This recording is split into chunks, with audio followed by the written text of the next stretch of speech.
Richard Tushman est un photographe américain né en 1956 dont j'ai découvert le travail il y a quelques années alors qu'il rendait un vibrant hommage au peintre Hopper dans sa série Hopper's Meditations.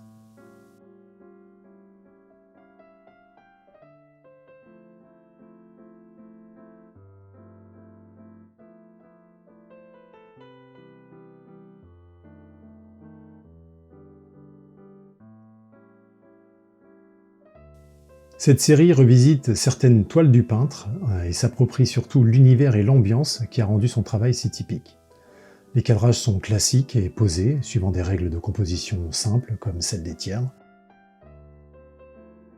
Et c'est surtout la mise en lumière qui est très travaillée à chaque mise en scène pour diriger l'attention du spectateur sur son sujet.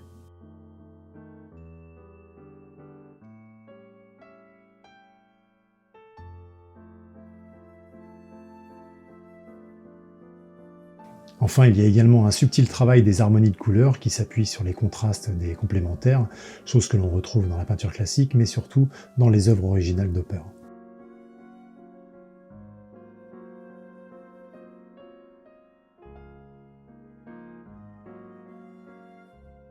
Pendant qu'il travaillait sur la série dédiée à Hopper, il a eu l'idée d'un projet plus introspectif, racontant ainsi l'histoire fictive d'une famille juive dans un pays imaginaire, le Kazimierz, faisant référence à ses racines en gardant le même parti pris esthétique avec toujours quelques clins d'œil à la peinture, parti pris qu'il a encore dans sa dernière série sur son enfance.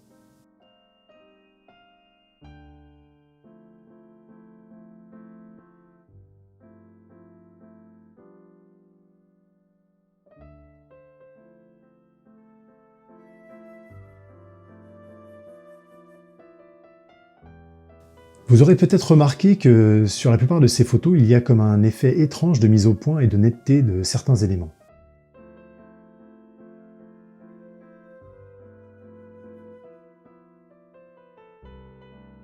Eh ben, c'est parce qu'une des spécificités de Richard Tushman est d'être un artiste passionné par la création de dioramas et de décors miniatures.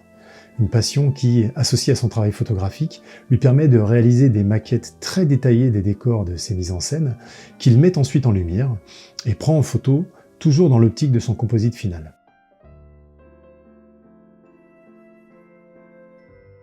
Il photographie ensuite ces sujets séparément, tout en reproduisant un éclairage similaire, en vue de leur intégration dans ce composite final.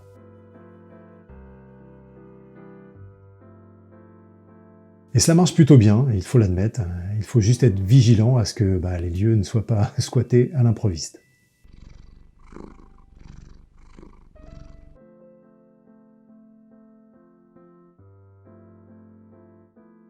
Forcément, avec un travail aussi fortement influencé par la peinture et en ajoutant à ça toute l'intelligence et le savoir-faire liés à l'utilisation de décors miniatures, qui au passage ont également inspiré Remy Fout Binnendijk pour certaines de ses prises de vue, eh bien, je ne peux qu'être admiratif devant tant de savoir-faire et surtout devant de si belles images. Alors oui, je vous invite à découvrir ou redécouvrir le travail fabuleux de ce photographe, les liens sont dans la description, pour que vous l'ayez dans un coin de votre tête, un coin de votre œil, et que vous puissiez, vous aussi, mélanger les échelles et les moyens afin de raconter vos propres histoires.